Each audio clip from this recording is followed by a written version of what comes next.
वंदे मातरम। मैं Aruna Naik. I, Janardhan Naik, on behalf of FINS, Forum for Integrated National Security, and Prabuddha Bharat Belgavi, have pleasure in extending warm welcome to you all patriotic citizens of Belgavi. We are assembled here to commemorate golden anniversary of Indo-Pak Bangladesh War of 1971. It is a proud moment for us to honor three heroes epoch-making India's historic war of 1971. They are Air Vice Marshal Mohan Dixit ji, recipient of Veer Chakra, Commodore Media Badaji, Navy, and Lieutenant Colonel Vijay Misal ji, honored with the Sena Medal, gallantry. All these three dignitaries have bondage with Belgaum. I extend warm welcome to you, sirs. I also extend warm welcome to all special invitees and the defense officers. नमन करे उन वीरों को, नमन करे उन धीरों को, माँ भारती के सुपुत्रों को। बलिदान मंत्र है जिनका, सर्वस्व है भारत माता, सर्वस्व है भारत माता। Friends, it is truly said that if a person says that he is not afraid of death, then he is either lying or he is a soldier. We salute all brave hearts who sacrifice their lives for securing Bharat Mata. Let us stand up to observe silence and pay homage to CDS General Bipin Rawat, who unfortunately laid life along with his wife and other 12 defense of personnel on 8/12/2021 in Mi-17 V5 helicopter crash near Kunnur, and also to the brave martyrs of Great India-Pakistan War of 1971.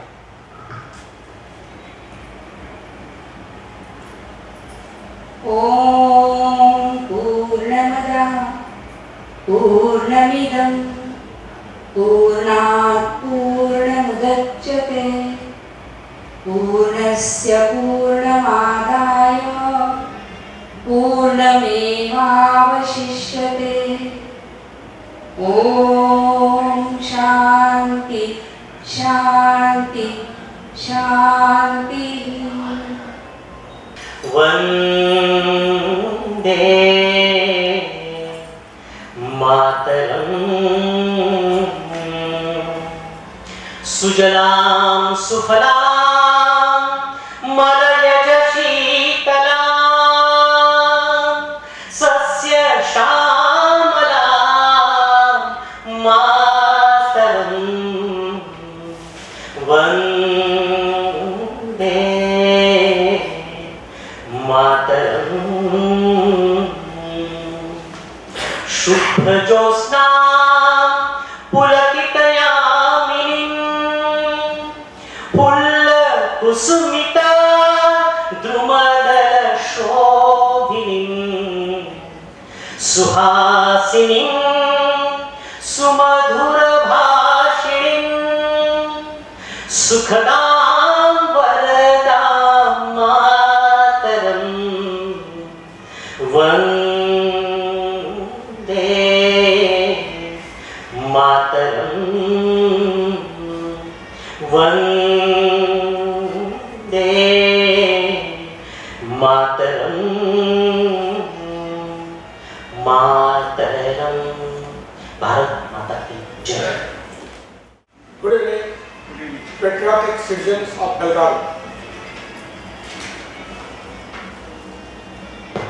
On behalf of Major General K.N. Mirji, VSM Convener Forum for Integrated National Security Belgaum, and Sri Sachin Sabnis ji, Convener of Prabuddha Bharat Belgaum, we welcome you all to commemorate the golden anniversary of India's historic victory in the epoch-making Indo-Pak War of 1971. It is a matter of honor for Finns and Prabuddha Bharat Belgavi to heartily welcome three heroes of Belgaum, namely Air Vice Marshal Mohan Dixit, VRC,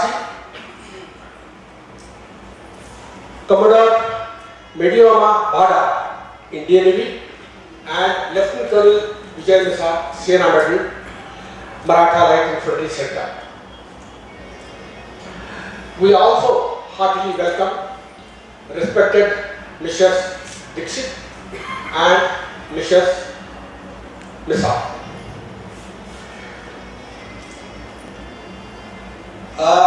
It is a great honor for us also to welcome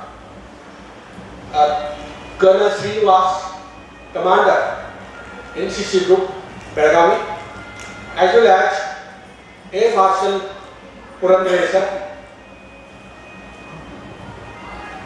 However, we wish that Major General K. N. Mirchi, who is the convener of Finns, would have been amongst us, but due to unavoidable reasons, he is out of station.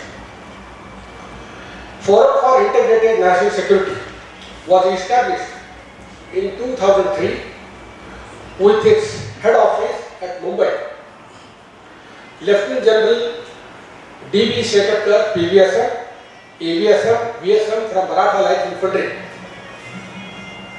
is the President and National Convener. FINS is fiercely a political, secular, democratic group of professionals coming from various fields engaged in promoting national interests. FINS is in the forefront to raise issues which have got impact on our national security.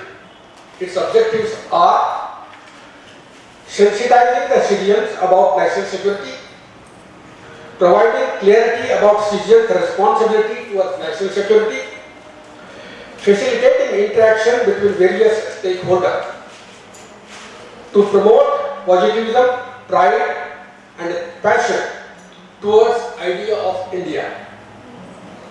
Lastly, evolving new strategies for national security covering a wide canvas from the economy to industry, governance, defense, DFSAT. Since its inception, FINS Belgavi has visited a number of colleges, education institutes, schools to bring awareness about national security amongst the students and youth. Coming to Prabuddha Bharat, Prabuddha Bharat is an association formed to celebrate 150th birth anniversary of Swami Vivekananda in the year 2012 with the objective of spreading nationalist thoughts amongst the youth comprising of professionals from across the society including industrialists, accountants, advocates, academicians, business people and public servants. Sri Sachin Sabjiji is the convener of Prabuddha Bharat Belgavi, which is engaged in encouraging positivism, participating and pragmatic perspective towards nation building. In last 6 years, Prabuddha Bharat Belgavi under his convenership has organized over 15 public discourses. Prabuddha Bharat has recently organized 3rd edition of biannual 2-day National Conclave Step 21 on 4 and 5th December 21. Theme of this was Swaraj Act 75, where distinguished speakers and policy makers at national level spoke on national interest. Now coming to brief on Indo-Pak War 1971. Indo-Pak War 1971 took place because of Bangladesh Liberation War, which began on 26 March 1971, when Pakistan began to military crackdown on the East Pakistan wing to suppress Bengali call for self-determination. The army supporting pro-Pak Islamic militia killed more than 3 lakh people and raped over 2 lakh Hindu and Bengali women. As a result of this genocide, about 10 million people from Bangladesh fled to neighboring country, that's in India, to seek refuge in India. To provide food and shelter to these Bengali and Hindu refugees became a major economic problem for Indian government. Therefore, then Prime Minister of India, Indira Gandhi, contemplated military action to support Mukti Bahini and liberate Bangladesh from West Pakistan. Indira Gandhi wanted Indian Army under General Shyam Manekshaw in military action immediately, but he flatly refused as war against Pakistan Army involved preparation and mobilization of armed forces and didn't want to repeat the history of 1962 episode. By the end of November 71, India had completed military and diplomatic preparations for short military campaign leading to liberation of Bangladesh under the architects of General Manekshaw. US President Nixon, instead of condemning Pak genocide, covertly supplied all war materials including aircrafts, guns, missiles to Pakistan. However, Soviet Union President Brezhnev had pledged full support to India against Pakistan. Indo-Pak War of 1971 was a military confrontation between India and Pakistan in East Pakistan. From 3rd December to the fall of Dhaka on 16th December 1971. The war began with preemptive airstrikes by Pak Air Force on 11 Indian air stations, which led to the commencement of hostilities. Indian Army launched three-pronged attack in East Pakistan with the support of Mukti Bahini under Eastern Army Commander Lieutenant General Jagdish Singh Arora, supported by airstrikes on Pak air bases and Indian naval ships blockades in Bay of Bengal to prevent escape of Pak army through sea route. Soviet Union nuclear warships, trained US warships and also deployed 10 infantry divisions on the Chinese border to prevent Chinese intervention against India, that is Siliguri corridor. Finally, Lieutenant General Niaz signed an instrument of surrender Bangladesh forces in the presence of Lieutenant General Arora, wherein approximately 93,000 Pak soldiers laid down their arms and became prisoners of war. In the Western Front, major battle took place in Chand, that is J&K, Fazilka sector, that is the Punjab, and Logewala in the Thar desert of Rajasthan, supported by airstrikes, wherein Indian missile boat attacked Karachi harbour and paralyzed Pak Navy. Indian naval bold action prevented Pak naval ships entering Arabian Sea. During this war, very large number of Pak tanks were destroyed, inflicted very heavy casualties on their soldiers, who shook the Pakistan and demoralized the armed forces totally. Indian armed forces victory during Indo-Pak War 1971 was a historical. The courage, valor, selfless dedication and gallant action of our soldiers, sailors and airmen exhibited under the able leadership of officers who led from the front was unparalleled. For the first time in the history of war, Indo-Pak War 1971 resulted in the creation of new nation, because nowhere in the history a nation was created because of the war. And surrender of over 93,000 prisoners of war surpassed any previous surrender since World War I and II. Three heroes of war, heroes of Belgaum, who are being honored today, shall later share their heroic deeds and war experience. Jai Hind. 1971 लड़ाई के बारे में जानकारी दी। इसी जानकारी को अभी video clip के जरिए दिखाया जाएगा।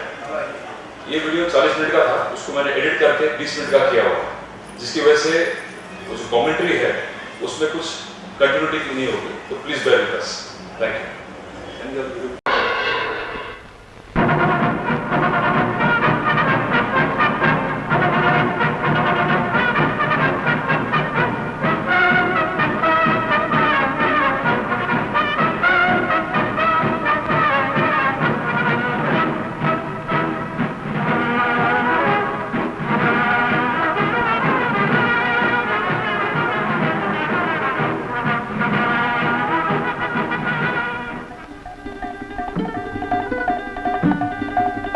The 16th of December 1971, Prime Minister Indira Gandhi paid an eloquent tribute to the valiant armed forces of India in a cheering parliament and announced, Dhaka is the free capital of a free country. A new nation was born, Bangladesh.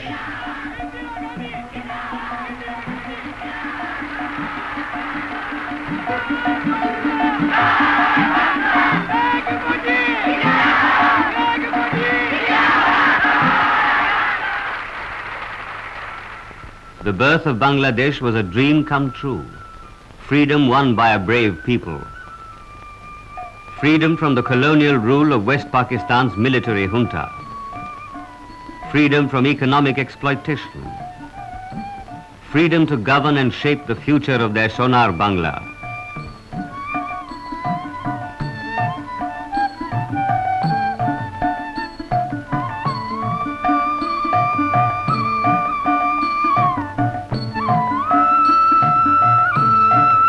But this all happened after a long struggle. A struggle for democracy. A struggle to hold general elections. The elections were held in November of 1970.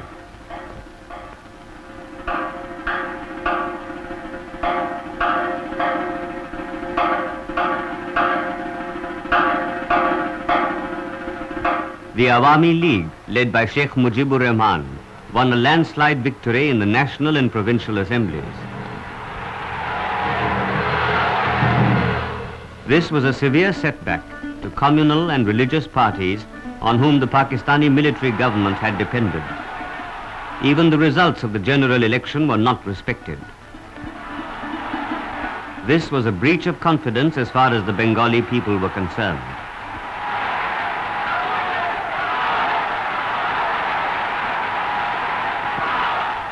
The Sheikh made it clear that the people's verdict was known and that 75 million people could not be kept down. He gave a call for satyagraha and launched a no-tax campaign.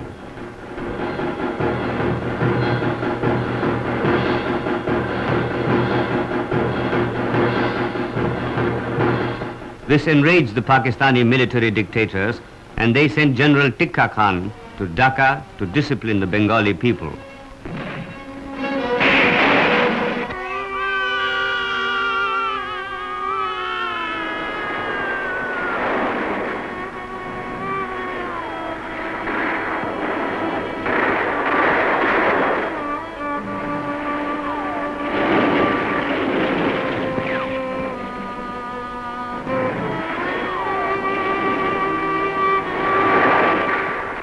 Pakistan had one infantry division of 4 brigades deployed in the east.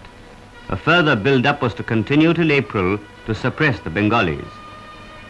So, to gain time, General Yahya Khan pretended to negotiate. Mr. Bhutto was invited to join these talks at Dhaka.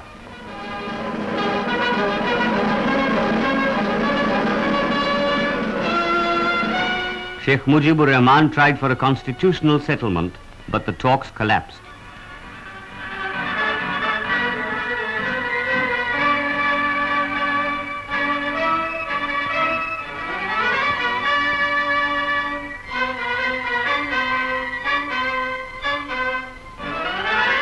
As soon as General Yahya Khan reached Karachi from Dhaka on the 25th of March, the Pakistan Army commenced its operation to discipline the Bengali people.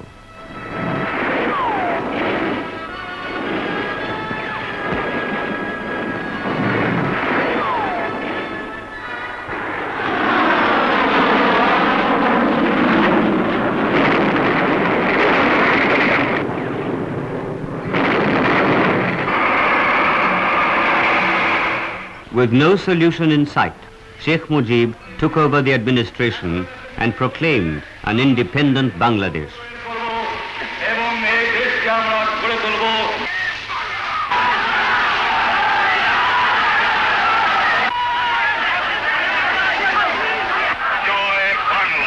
He was taken prisoner. The people of Bangladesh arose in fury and in anger. The East Pakistan Rifles, the East Bengal Regiment, and other paramilitary forces, along with thousands of civilian volunteers, flocked to the new standard. Thus was born the Mukti Fauj, the army of liberators, which later on was called the Mukti Bahini.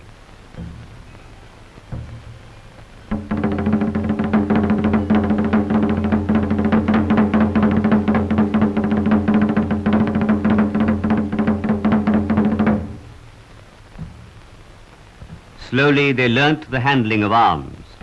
Once this was accomplished, they mastered the situation.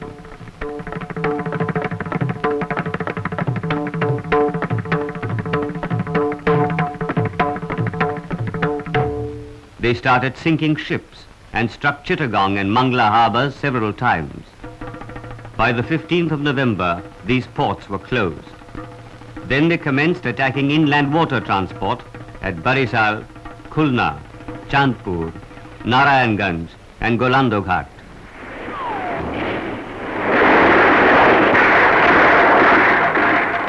By now, the Mukti Bahini had grown more proficient in weapons handling, fieldcraft, and guerrilla tactics.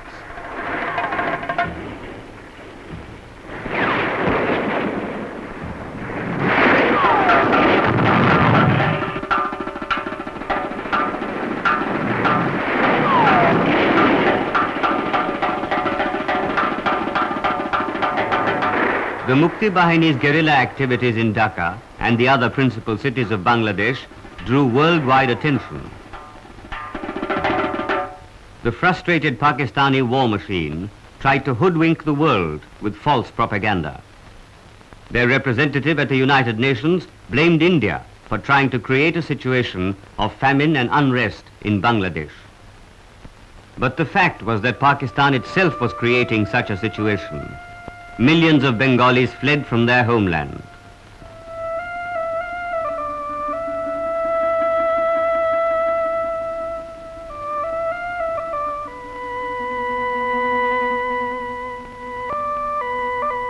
A total of 10 million refugees sought sanctuary in India. This was a crushing burden on the Indian economy.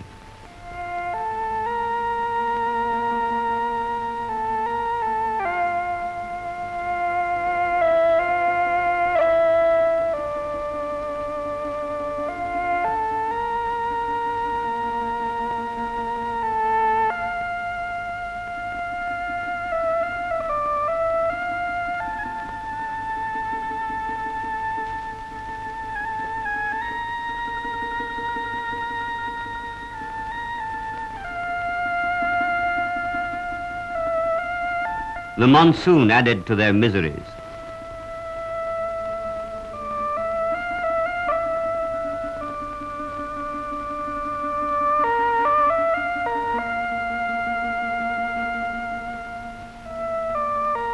Distinguished foreign visitors came to visit the refugees.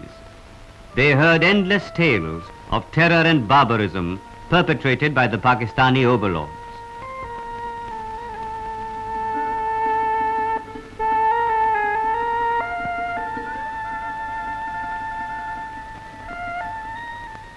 The Pakistan Army in Bangladesh was totally frustrated in its attempts to suppress the Mukti Bahini.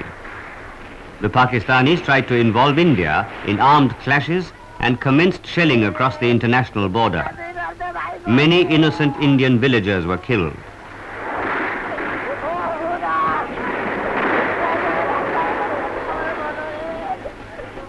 Ultimately, India had no alternative but to silence the Pakistani guns.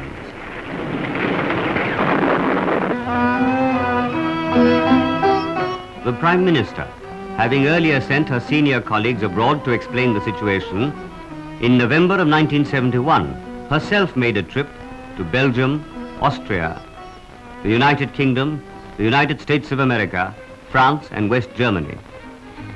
She appealed for justice for the Bengali people and relief for India from the strain of keeping the refugees. She said, "Our country is facing danger. I have come here in search of some wise impulse, which, as history tells us, sometimes works to save humanity from despair." Meanwhile, the Pakistan Army continued its violations of Indian territory. At Akhora, a brigade of 57 Mountain Division boldly counterattacked Pakistani positions. The consequences of these operations were that Pakistan was thoroughly confused as to the intentions of the Indian Army. Without understanding this, General Yahya Khan said, Situation created by the Indian aggression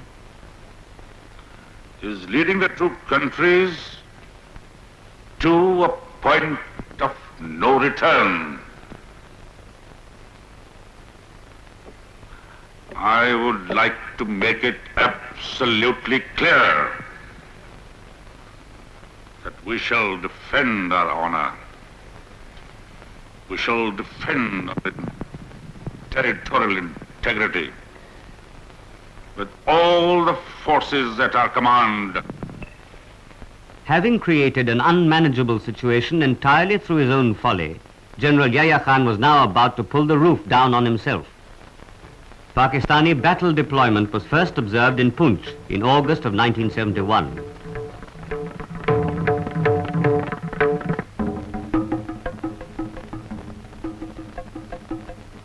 By the 11th of October, reliable intelligence sources confirmed that Pakistani movements were designed for an offensive.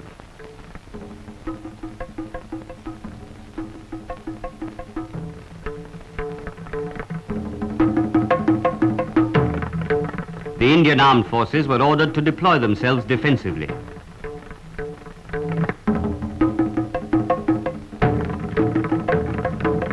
The aim was to deny Pakistan occupation any of our territory, to prevent the Chinese getting any access in the north, and to liberate Bangladesh and destroy Pakistani forces there. The IAF, at the request of the army, provided splendid support and bombed the area of Kahuta by night. Having held off the enemy at Poonch, we attacked and captured some tactical features in the sector. All formations of 15 Corps mounted offensive operations with the troops they could lift from the defense. This was done to dominate the enemy throughout the Corps sector. Troops in Ladakh captured ground at altitudes of 5,000 meters under severe weather conditions, demonstrating once again the traditional determination of the Indian infantryman. Successful assaults in Kargil at a height of 4,500 meters were of strategic importance in securing the lines of communication to Leh. Troops of 26th Infantry Division captured the Chicken Neck area, securing Akhnur, and thus relieved our own troops defending it. Troops of 19th Infantry Division carried out successful operations in the Lipa Valley. The Indian Navy achieved complete supremacy of the seas. The enemy's sea lines of communication from West Pakistan to Bangladesh were completely cut off. On the 4th of December, troops of the Eastern Command commenced attacks across the international border to liberate Bangladesh.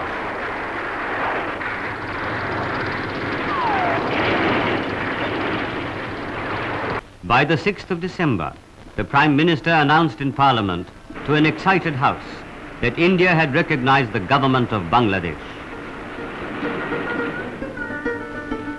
The first Bangladesh High Commissioner, Mr. Humayun Rashid Chowdhury, said, Madam Prime Minister, you are not only the leader of the great people of India, you are a leader of the people of Bangladesh.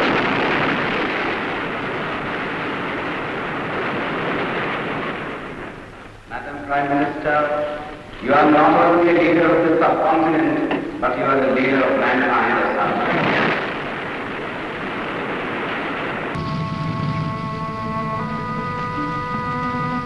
On the 6th of December, the Pakistanis abandoned Jessore cantonment and its prepared defences.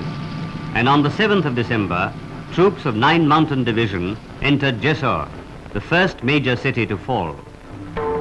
On the night of the 4th and the early hours of the 5th of December, enemy troops crossed the international border near Longewala. By daylight, they had reached near one of our posts. The tanks and the artillery subjected the post manned by rifle company to very heavy fire.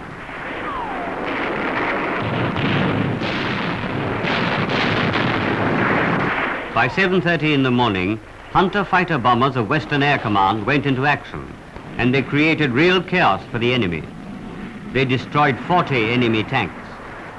Similarly, enemy transport columns moving from the border towards Longewala were interdicted by our aircraft.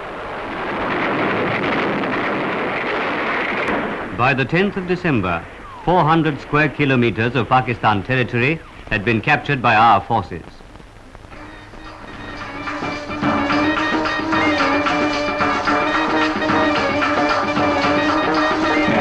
By the 9th of December, initial objectives in Bangladesh had been captured and thrust lines were well established. Some prisoners and much of Pakistan's war material had fallen into our hands. Now the only question was, when would Dhaka fall? On the 12th of December, 9 packets and 24 Dakotas, operating from widely separated airfields, were carefully coordinated to rendezvous accurately at Tangail to airdrop a battalion of 50 parachute brigade.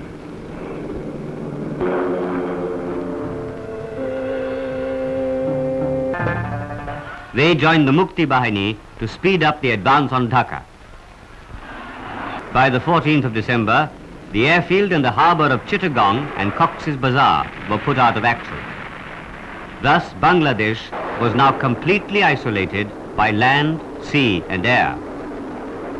As a result of this, the puppet government of East Pakistan, headed by Dr. Malik, resigned en masse. Mr. Bhutto resented the Russian veto. I find it disgraceful to my person and to my country to remain here a moment longer than necessary. But I am not boycotting. Impose any decision. Have a treaty worse than the Treaty of Versailles. Legalize aggression. Legalize occupation. Legalize everything that has been illegal till 14th or 15th of December 1971. I will not be a party to it. We will fight. We'll go back and fight. My country hearkens for me. Why should I waste my time here in the Security Council? I will not be a party to the ignominious surrender of part of my country. You can take your Security Council. Here you are. I'm going.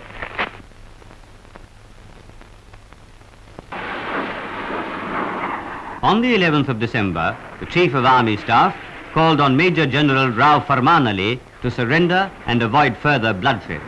Moreover, General A.A.K. Niazi, in an interview said to newsmen, We'll fight it out to the last. But a lot of men might die. This is the price of the freedom. For what freedom? Not yours. It's mine, yes, my country, Pakistan. You still consider that you stand a fighting chance will stay, yes, inshallah it will stay. in an endeavor to sneak out merchant shipping from the naval blockade, Pakistani ships donned false colors. They were intercepted by the Indian Navy.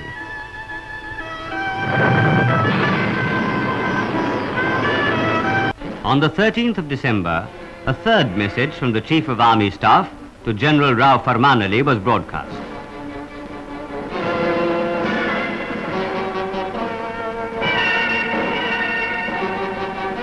The parachute troops dropped earlier by the IAF entered Dhaka, and by the end of the day, Dhaka was surrounded and invested. General Jamshed, GOC 36 Pakistan Division, and the Dhaka garrison surrendered to the Indian Army. On the 15th of December, Lieutenant General A.A.K. Niazi offered a ceasefire with conditions. The Chief of Army Staff summarily rejected the terms and demanded unconditional surrender pledging full rights and privileges under the Geneva Convention.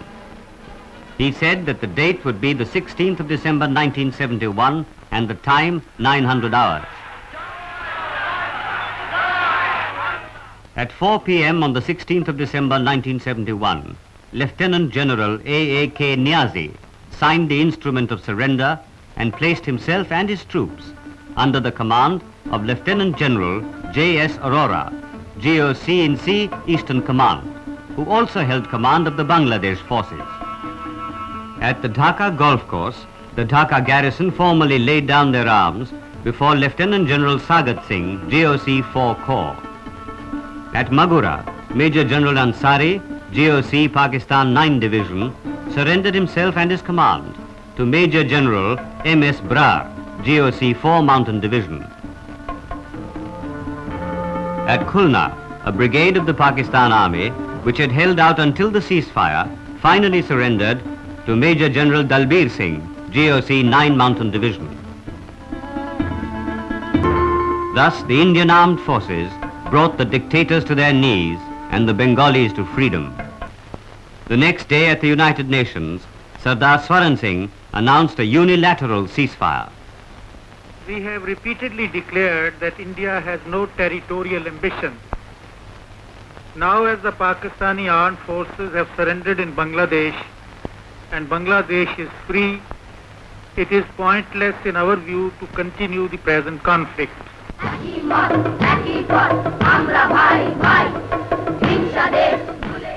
Mr. Bhutto tearfully announced, "Impose any decision you want, I shall not be a party to it." General Yahya Khan, as President of Pakistan, accepted the ceasefire. Then the refugees started to go back. The first train after the war steamed into Bangladesh. At last, the government of India felt that it had redeemed all its pledges. हमने यहाँ भारत में भी 3 वादे किए थे अपनी जनता से। पहले ये कि जो शरणार्थी यहाँ आए हैं वो सब वापस जाएंगे। दूसरा ये कि हम हर तरह से मुक्ति वाहिनी की सहायता करेंगे, बांग्लादेश के लोगों की मदद करेंगे। और तीसरे कि शेख साहब को हम जरूर छुड़वाएंगे जेल से। हमने भी अपने तीनों वादे पूरे किए हैं। Farewell parade at Dhaka. The Indian Army, having done its good work, returned with all the love, affection and respect Bangladesh could offer.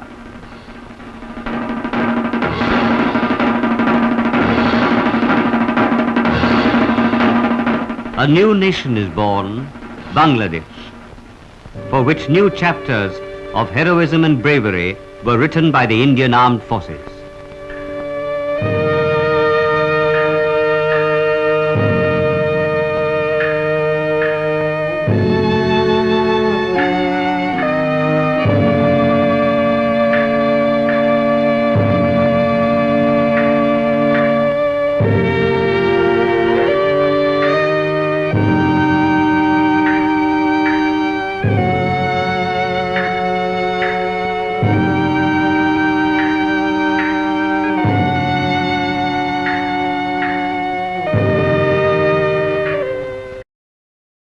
Friends, I feel honored to introduce Air Vice Marshal Mohan Dikshit ji.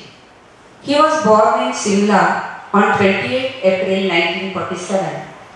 He joined the Indian Air Force in 1965 and graduated as a fighter pilot in 1967. During his long stint in the Air Force, he has flown 20 different types of aircrafts.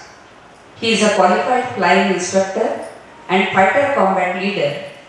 He has served in number of fighter squadrons and commanded a MiG-21 squadron. He was on deputation to Iraq for 2 years to train their fighter pilots. He was commanded 2 operational forward bases as well as the fighter training wing of IAF. He has also been various staff appointments at Air Headquarters and Ministry of Defence. During the historic Indo-Pak War 1971, AVM Dixit was single-handedly instrumental in the destruction of a critical bridge in the western sector, which was heavily guarded by the enemy. He daringly attacked the bridge despite heavy counterfire and destroyed it. In another challenging action, he destroyed 4 Pakistani marshalling yards, thus disrupting the logistic supply chain of the enemy. For these gallantry actions, he was awarded Veer Chakra.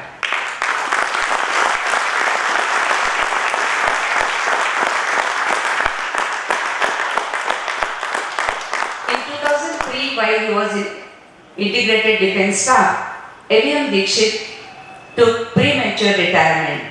He is leading a retired life and now has shifted to Belgaum. Once again, I welcome you, sir. मैं श्री सचिन सबनीस जी से निवेदन करती हूँ कि आप AVM Mohan Dixit जी का सम्मान करें.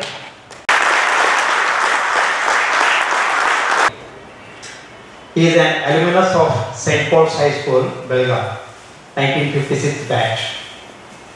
After graduation from National Defence Academy, Khadakwasla, in 1961, he was commissioned in the Indian Navy and was awarded his flying wings at the Air Force Flying College in 1963.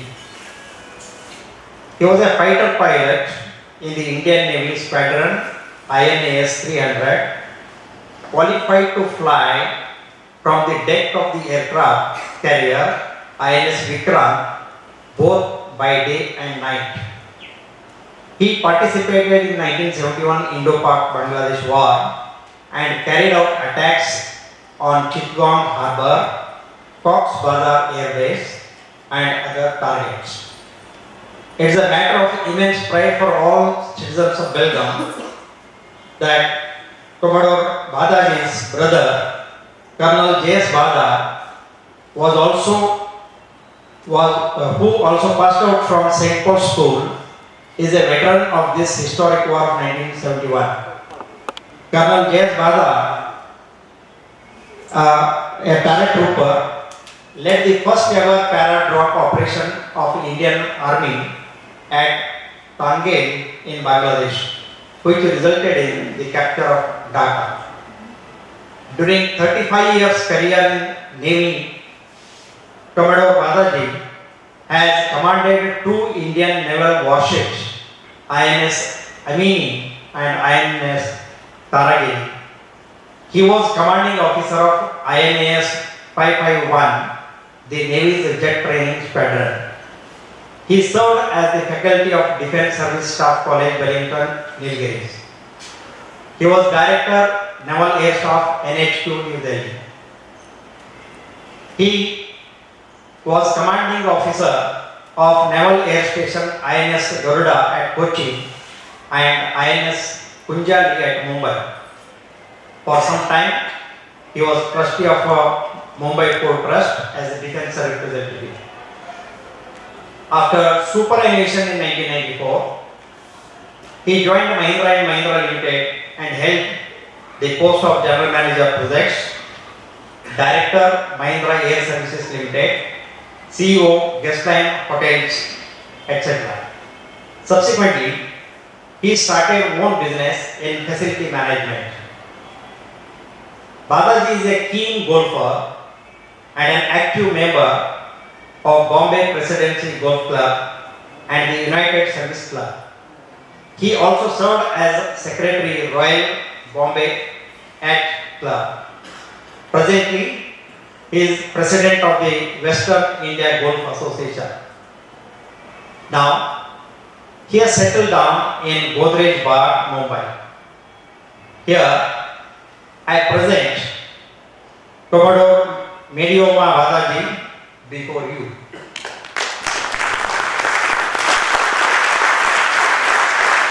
Lieutenant Colonel Vijay Misal.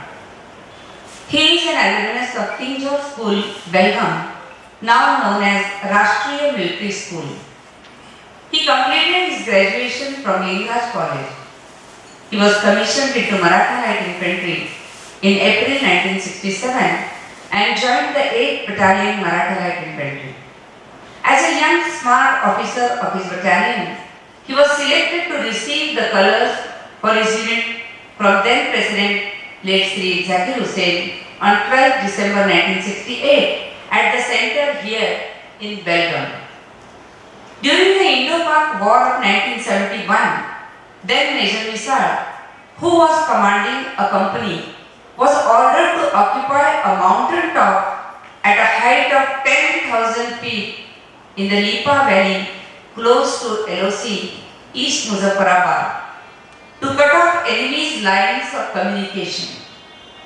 After negotiating hazardous and treacherous terrain, Major Misal's company successfully evicted enemy troops on the feature and held on the position against several counterattacks and heavy shelling for over 12 hours.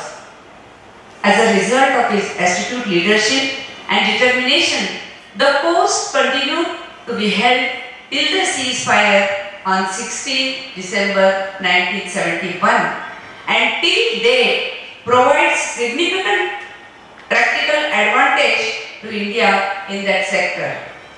For this act of bravery and raw courage, Major Vijay Misalji was awarded Sena Medal Gallantry.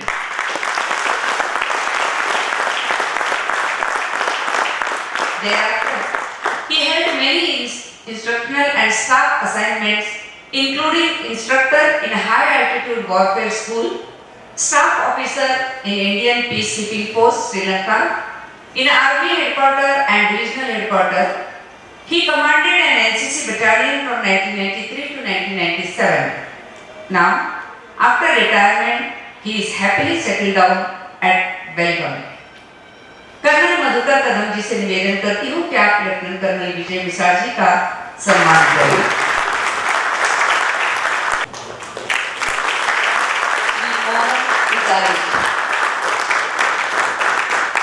Shri Sachin संदेश जी।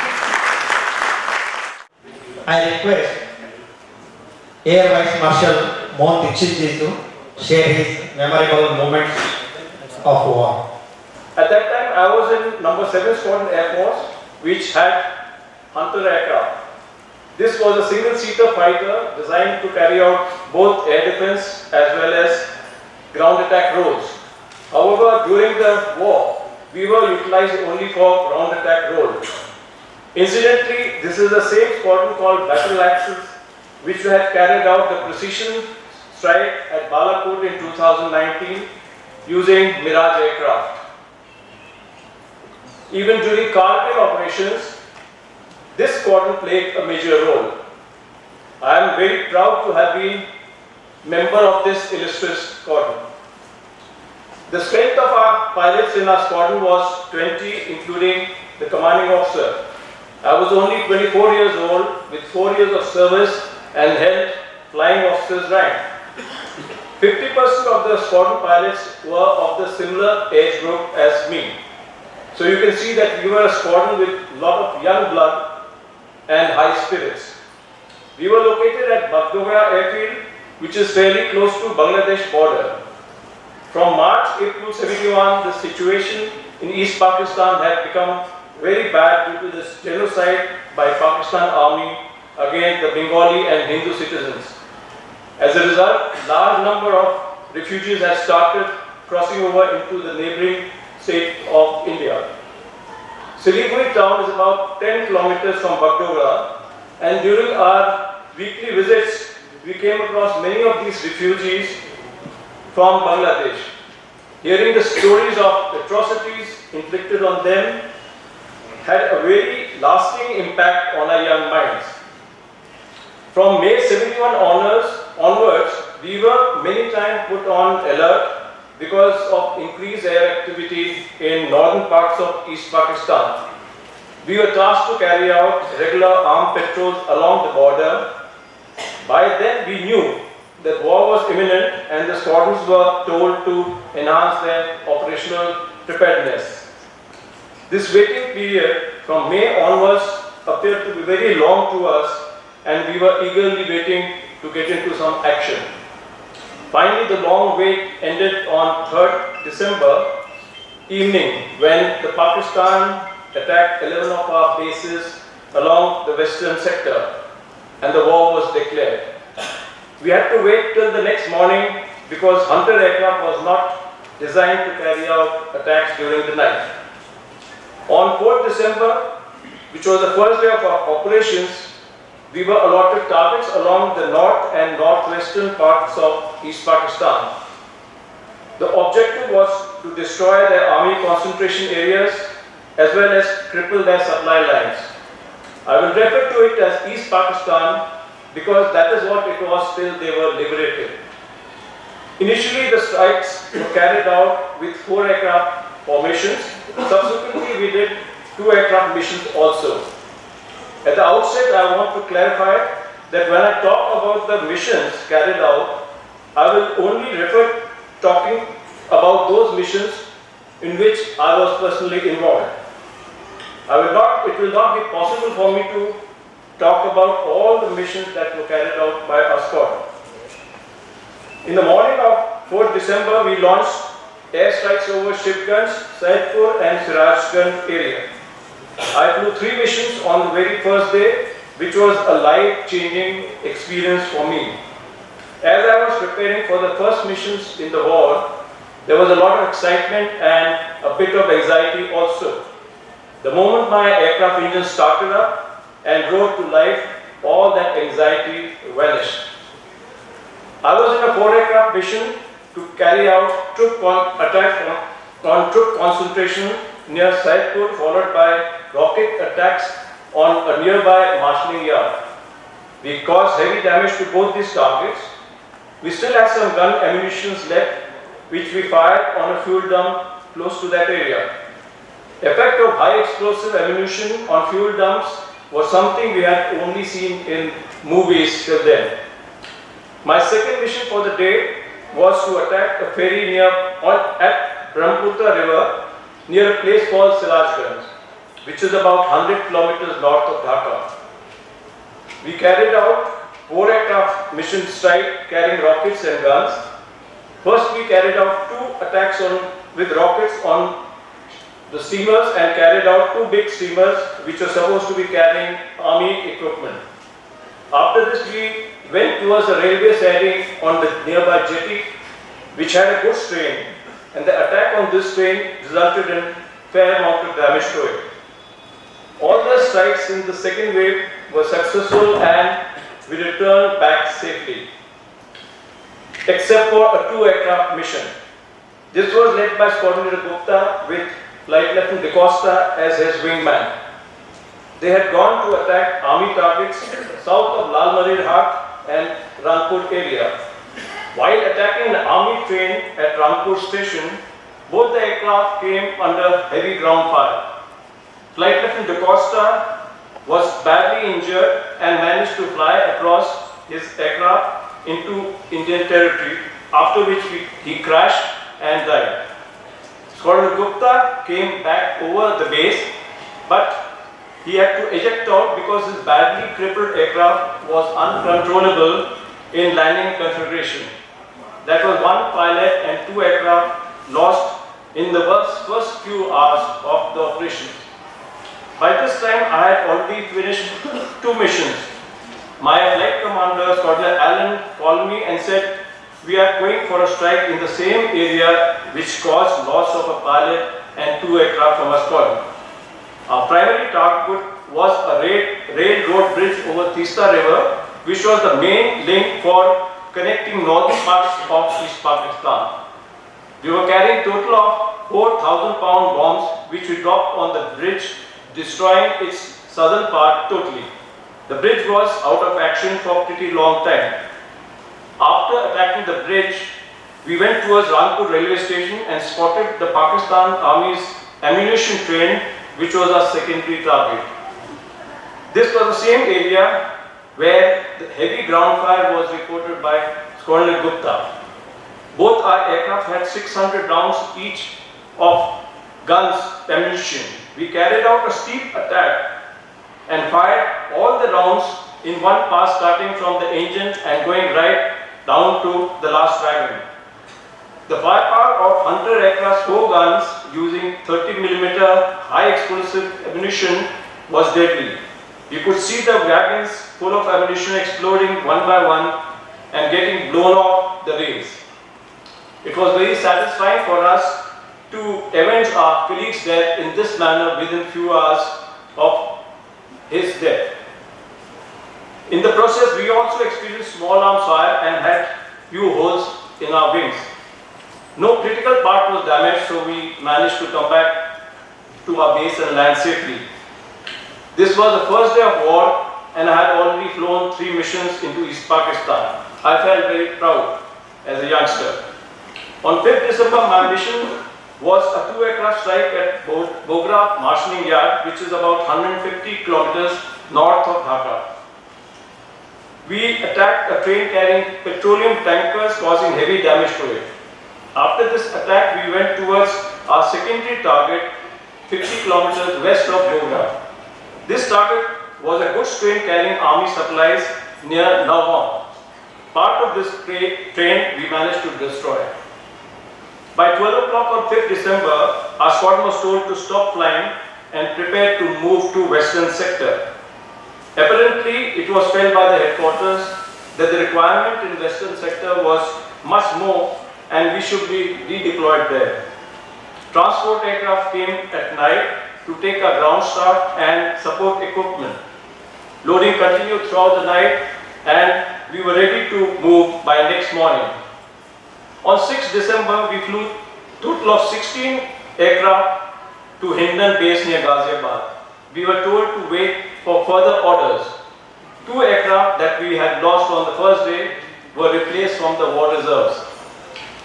So the next morning, we were told to fly out our aircraft to Null Air Base near Bikaner. After landing there, we prepared ourselves to start the operation as soon as our support equipment arrived. Between 8 to 10 December, we operated from Null Air Base, and the targets were initially at places called Bhawannagar, Pakpatan, McLeodganj, Sulaimanki Canal headworks, which are due west of Fazilka and Shri Ganganagar of our country. The targets were bridges at canal headworks and railway marshalling yards. These were to be destroyed to restrict the movement of Pakistani forces along this axis. Most of these missions were successful, inflicting heavy damage to these targets. Some of our aircraft sustained minor damage due to small arms fire from ground, and they were always patched repaired during the night. Each one of these missions was unique by itself and with varying levels of difficulty while executing them. On 9th December morning, a commanding officer, Wing Commander Kolo, and Flight Lieutenant Sidhu went for a search and strike mission west of Ganganagar in general area of Bhawal Nagar. During the attack, Kolo's aircraft was hit by fire near a bridge which they were attacking. His aircraft caught fire and he had to eject before it exploded. Apparently, he landed with parachute between both the side troops in no man's land. Unfortunately, the enemy troops captured him before our own troops could reach him and rescue. The commanding officer being captured as POW was quite a setback for us. However, we continued with our strike missions with much more vigor. Another 2 aircraft mission was sent to the same target with Flight Lieutenant Sidhu and me. During the attack, my aircraft's external fuel tank were hit by ground fire and the fuel started gushing out. I was in a similar situation as my CO and I immediately turned towards our own territory. Luckily, my aircraft didn't catch fire, and realizing that I will not have enough fuel to return to Bikaner, I decided to head towards a base at Sirsa, which was much closer. I managed to land safely at Sirsa with fuel gauges reading 0. Actual fuel remaining in the aircraft was barely for a minute's flying. My leader had followed me to Sirsa to ensure my safety. Both of us flew back to Bikaner after getting the emergency repairs done to my aircraft. On 10th morning, we got a new commanding officer from Air Headquarters, Delhi.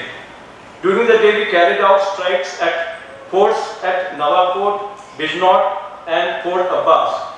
These old forts were basically the locations where the Pakistan's desert rangers were located. We did not come across any air opposition while operating in desert area. Most of these targets were successfully engaged and the enemy suffered heavy losses. Next day, that is 11th December, we were once again told to prepare to move, and this time it was to Pathankot. Ours was the only squadron which moved so much during the war and operated against East as well as West Pakistan. On 12th December, we moved our fighters to Pathankot. After reaching Pathankot, we learned that the two hunter squadrons operating from there since the beginning of war had suffered losses and had been moved to Hindan. 5 pilots were killed in one of the squadron and the other squadron lost 2 pilots. From 13th to 16th December, we operated from Pathankot. Initially, the missions were to provide close support to army in Cham sector. We carried out our attacks over enemy troops and artillery guns and gave them good bashes. We had destroyed a number of artillery guns in Cham area. By then, the Pakistan Air Force's spirit to fight appeared to have dwindled and their air activity had reduced considerably. On 15 December, we carried out a 4-aircraft mission with rockets and guns over Sialkot, marshalling yard and bulk depot, fuel depot close by. Since morning, there was mist and visibility was very poor. We had to spend extra time over the enemy area to locate the targets. Finally, we blew up the rail tracks at many places and inflicted heavy damage to the railway yard and fuel depot. On 16 December, we carried out 4-aircraft missions over another marshalling yard, and this time it was at Wazirabad. We inflicted extensive damage to fuel depot and army trains. This was also a very successful mission. Later in the day, the ceasefire was announced and all the operations were stopped. I had done 4 operational missions from Pathankot and taking my total missions against Pakistan in both the sectors to 12. During the 13-day period, our squadron losses were 3 aircraft, 1 pilot dead and commanding officer captured as prisoner of war. 3 officers were awarded Veer Chakra, 1 pilot was awarded Vaiswana Medal and 3 were mentioned in dispatches. A commanding officer in Commander Koiro, who was POW, returned after 1 year when the prisoner of wars were exchanged. Before I conclude, I would like to say that in the squadron we all operated as a close-knit team. Each and every member of the squadron fought bravely and all of us were gallant. Thank you very much. Distinguished guests, ladies and gentlemen. It is always a pleasure and a thrilling experience to return to Belgaum, return to my roots. I was born here, Civil Hospital. I was educated here, St. Paul's High School, right from kindergarten till the 11th standard. Those days there was only 11th. The 12 plus 2 had not yet started. I had some very, very vivid memories of my childhood and my initial academic career in this beautiful city of Belgaum. And I envy all those who have finally settled down here. Circumstances were such that I was not given this privilege. And I had to settle down in this horrible city called Mumbai. I say that after coming to Belgaum and seeing what it is, the difference. After my schooling in Belgaum, I joined the National Defence Academy. I graduated from there and I was commissioned in the Navy, in the Fleet Air Arm, the Naval Aviation Wing, based in, fortunately for me, very close by, Dabarim, INS Hanusa. And here I must stop for a moment and just tell you that as I was entering this premises, this door just now, earlier in the evening, a gentleman, I don't know if he is here, Mr. Pujari. Mr. Pujari, are you here? There. Mr. Pujari accosted me. No, sit down. He accosted me and he said, "Sir, I serve with you." And then he takes out his mobile phone and shows me my photograph. I mean, what better thrilling experience can that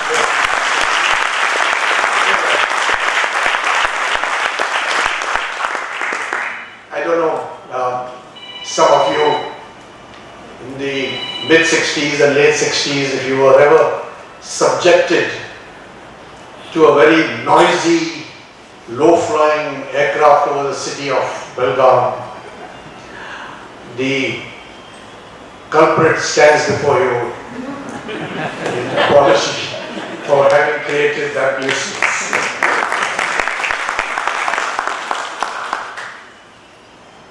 Ladies and gentlemen, we are here to celebrate this Shabnim Vijay Varsh. 50 years of that very rightly worded epoch, battle, war, Indo-Pak War of 1971. You know, war is nothing but an extension of a nation's diplomacy. When diplomacy fails, war becomes inevitable. And this is a human phenomenon, not only human, it's a natural phenomenon. A little tutu meme, if it doesn't get resolved, it leads to fisticuffs. And that's what war is all about. Wars have been fought ever since mankind has come into being. Ancient, medieval, modern. Boundaries have changed. Lands have been annexed. Cultures have been obliterated. Cultures have been imposed. But never in the history of mankind, as was earlier brought out, has a war culminated in the creation and birth of an independent democratic nation. And ladies and gentlemen, we as Indians, as Bharatis, should really be proud of the fact that we were the raison d'etre of the creation of Bangladesh.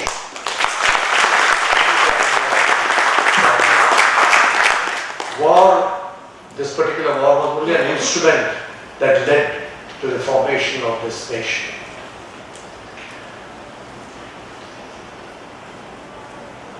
The winds of war had already started blowing many months before the actual war was declared.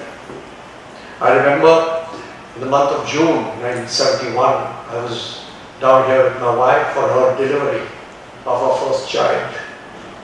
And within a few days of his birth, at our military hospital, I got a telegram. Those days there was no WhatsApp and internet. We got a telegram from the postal department. Report forthwith for duty, balance of leave cancelled.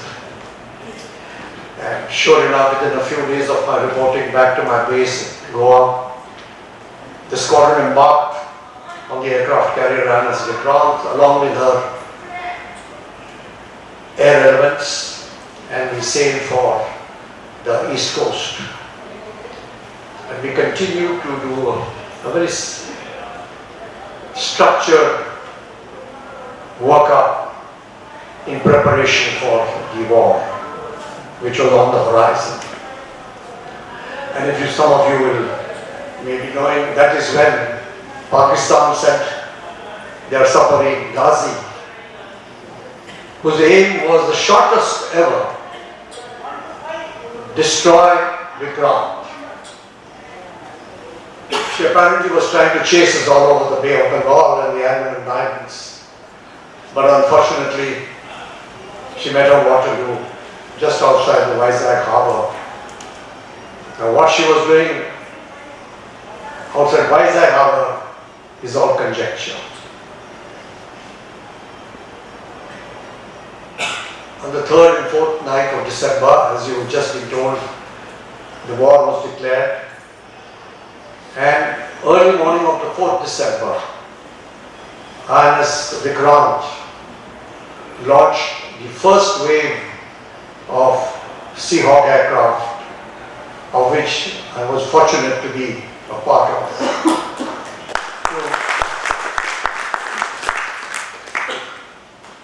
To destroy and render unserviceable the enemy airfield at Cox's Bazar. That was our first sort of mission. Thereafter, Vikrant flew many missions, both the Seahawks and we also had the Alizé aircraft. We flew on many missions, destroying enemy installations and harbors and ships in and out of the harbors of then erstwhile East Pakistan. I must take a minute here, with the permission of my army colleague, that this was the time when we just saw in the film clip about the paradrops the army did. That was incidentally, I believe, the first ever operational paradrop undertaken by the Indian Army. And ladies and gentlemen, you will be pleased to know that the paradrop was led by one of our own Belgavi officers, then Major J.S. Bhada, my brother.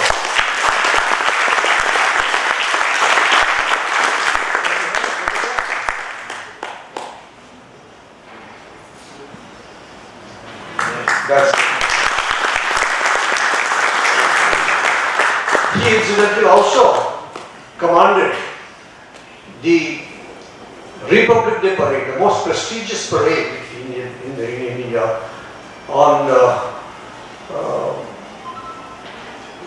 Republic Parade 1961. It's a proud privilege for a Belgavi and a Polite to have achieved this honor. Thank you. As I said, many missions were carried out.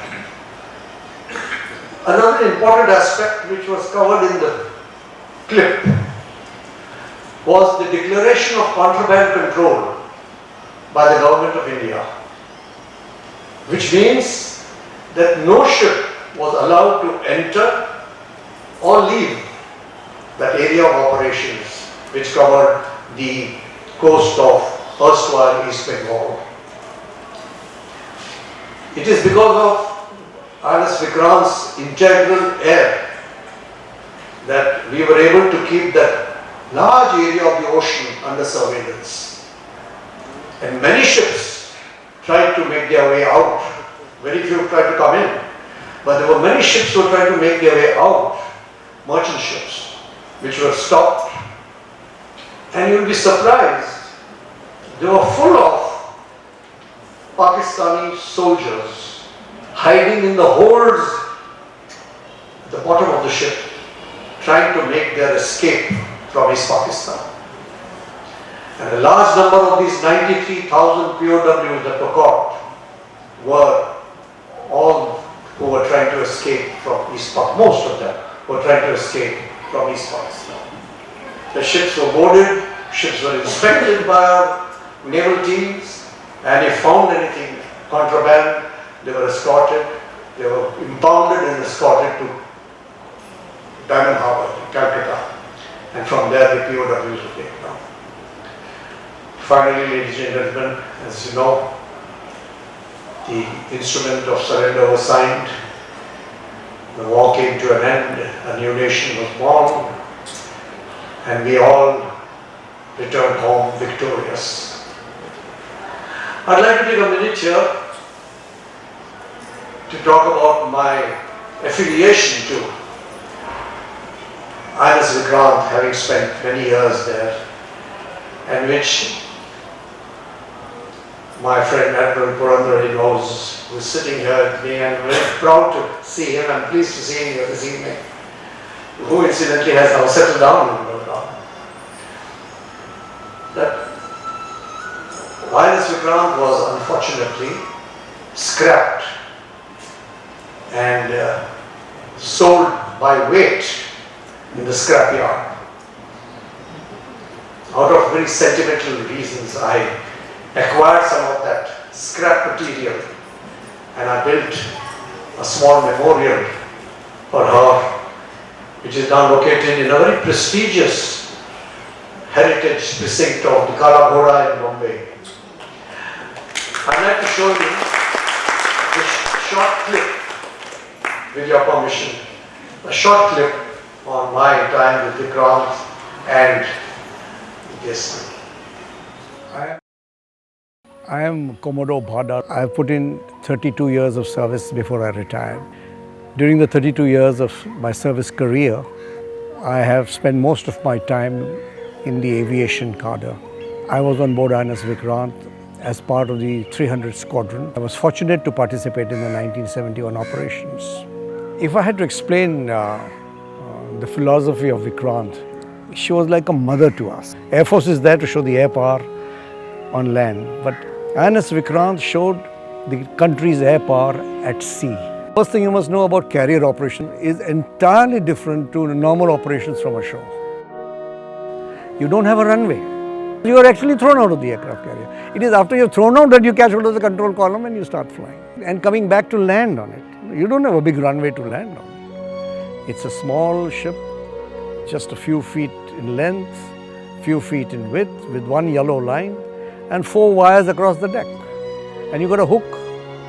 And you got to pluck one of those wires. Otherwise you are in the drink, you are in the sea. Flying from the aircraft carrier. Differentiates the men from the boys. Flying from the aircraft carrier.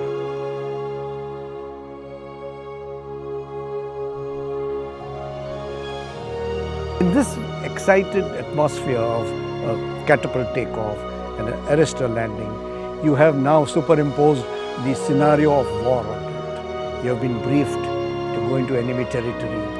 You're carrying live bombs. You're carrying rockets. How to avoid the enemy radar. So you have to go low. You go hugging the water level, go low, see the target, pull up, drop your bombs and your rockets onto the target, pull out, and then come back to the ship and land. Because of her air power, INS Vikrant maintained the contraband control.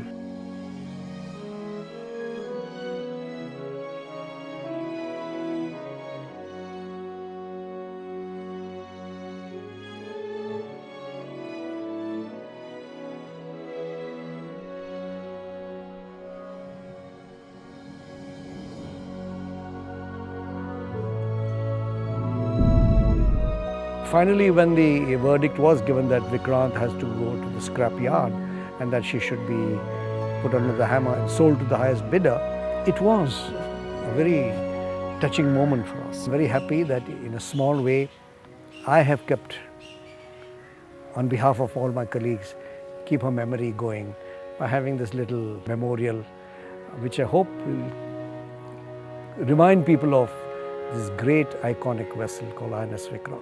It is out of sheer nostalgia that I paid a visit to Darukhana, just to pick up a small piece for myself. And then I got this thought, if I can take a piece for my drawing room, for my own mental comfort, why can't we have something for the city of Mumbai? And that's how this memorial has come up. And I hope it will be there for generations to see it.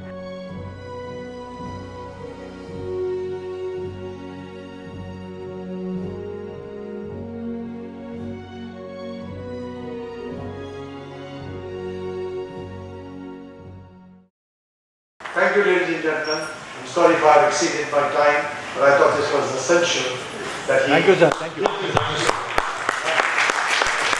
think once again, we all stand up for a huge round of applause for Commodore Bhada and the entire team.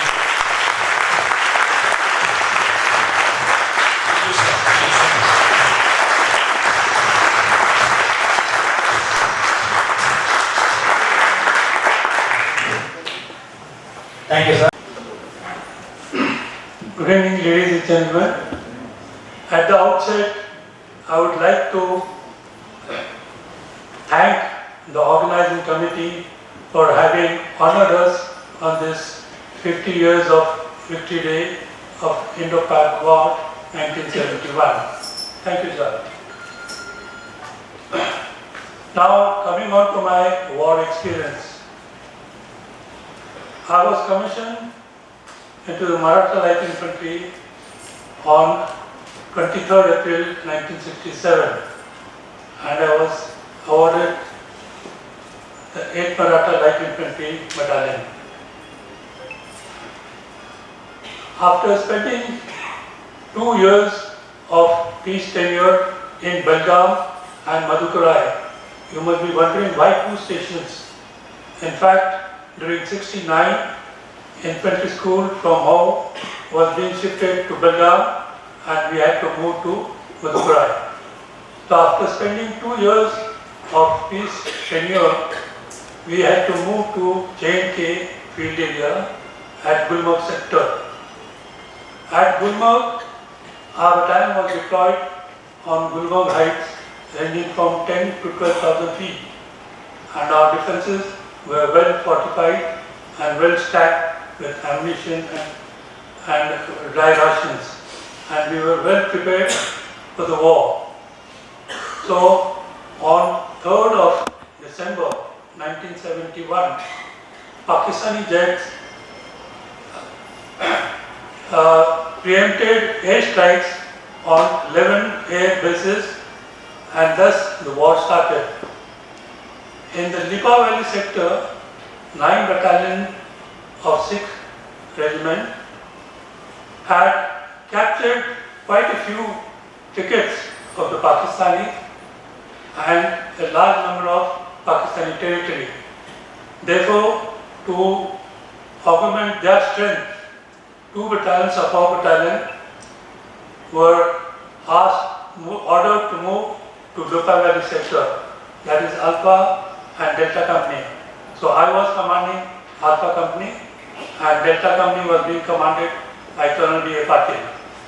Of course, he is no more. Then, on 15th of December, both the company commanders had reported in Lipa Valley, and 15th afternoon, GOC 19 Div, Major General E. D'Souza, he arrived at a helicopter in Lipa Valley and briefed both the company commanders about the task. I was asked to capture Yaduri height, which was more than 10,000 feet, with the aim to cut off enemy line of communication. And then on 16th early morning, both the companies, that is Alpha and Delta Company, arrived under the guidance of twice of the battalion, and then we asked the troops to rest, recoup and readjust their loads. Then both the company commanders briefed the troops about the task, and on 16th evening we carried out our mental appreciation about the task and set out to move. On reaching the Yaduri Foot High, we started negotiating the treacherous height of Yaduri height, and it really took us 8 to 10 hours to reach on top because we had to move very slow without making any noise. And early morning on 17th, we reached the top. On seeing us, the enemy started firing us. He brought accurate RT and mortar shell. But undeterred, we also fired mortars and automatic weapons and thereby repulsed the enemy attack.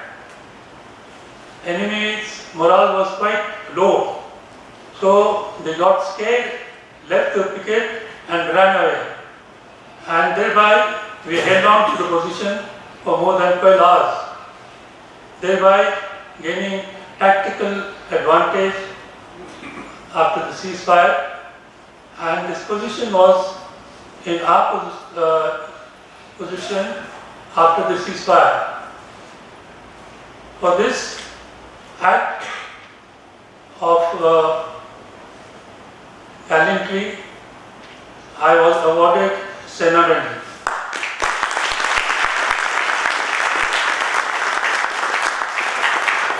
Thank you, sir. Jai Hind.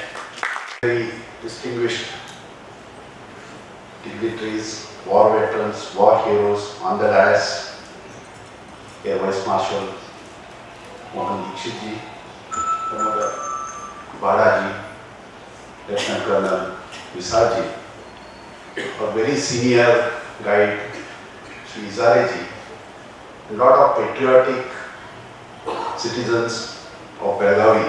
It has been a nostalgic evening for all of us. I can very well feel it. I am finding it very difficult to speak after listening to 3 war heroes who have shared their experience.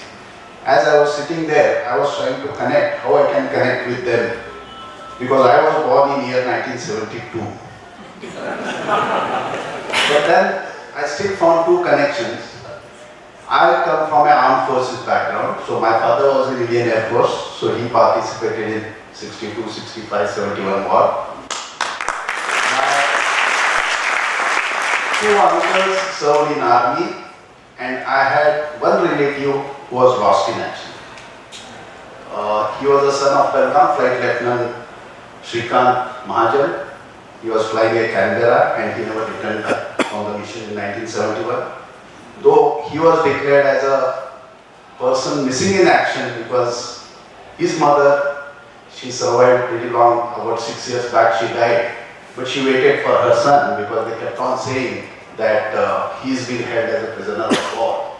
And I think there are close to 54 people missing in action whom were not declared that they have been martyred, but they were given this they were said that they were missing in action. The second connection was Commodore Badaji. We come from the same school, so it is a very proud privilege to be a Paulite, to sit with him. And as he said, I just didn't recollect his name, but I just referred to him when we were sitting there, that there was one pilot and who was a Paulite who used to fly low over the camp area. And there was a complaint from a lady out there to his commanding officer that there is someone who is flying pretty low because he wanted to fly over his school every time he took a sortie from Cabo Verde.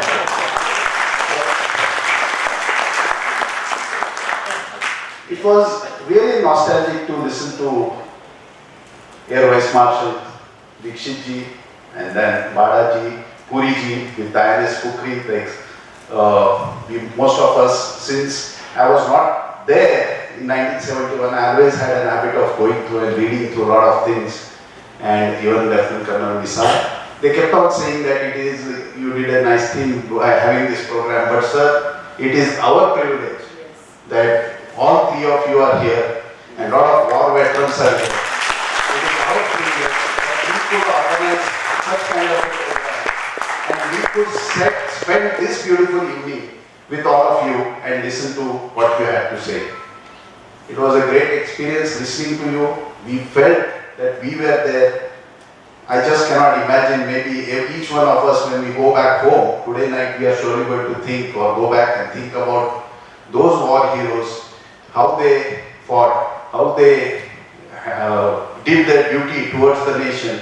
INS Vikrant, you can just imagine such a ship, a huge ship, and what experience Commodore might have had on that ship flying from there. So it was a privilege to have all 3 of them here. As Commodore said, when the diplomacy ends, war begins. And that's how it is. Another one short thing, the Niazi we see, who is signing the agreement of truce. I think even today's Prime Minister of Pakistan is also a Niazi, though he doesn't spell his last name with a fear of maybe referring it to 1971 deed of surrender, but his name also ends with Niazi. So thank you very much, sir, for being here and sharing your experiences. I am very sure all the people, all the patrons of FINS as well as Prabuddha Bharat who have come here would have an experience which will stay with them throughout their life. They will always cherish this moment and remember this evening they spent with you. Along with this, I would like to thank few people. Colonel Kadam sir, who has taken this responsibility. General Mirji couldn't be here due to some commitments, but Colonel Kadam sir, you have done a great job organizing everything.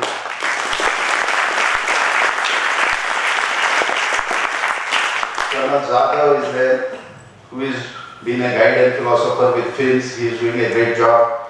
Kishore Kakadji for that beautiful Vande Mataram, and Naik couples professor and madam for a beautiful comparing for this program. I would also like to thank our airport director, Mr. Rajesh Mauryaji, who received Commodore when he came on the airport. So he was very, very proud to receive him. So we would like to thank him also. Along with that, we would like to thank the press and media and also Belgaum Foundry Cluster for providing this beautiful auditorium to hold this program. And lastly, on behalf of Prabuddha Bharat, I would like to thank FINS itself for making us partner in this particular event, so that we will be very much happy in future we can associate on much more programs of such national importance, and where we can give this message of being nationalist and thinking of the future for this nation. We are married now. Thank you, sir. And also the cadets from NCC as well as the army personnel who have been present here. Thank you for coming over here. And also the patrons of for one last time, I request all of you to give standing ovation to all these distinguished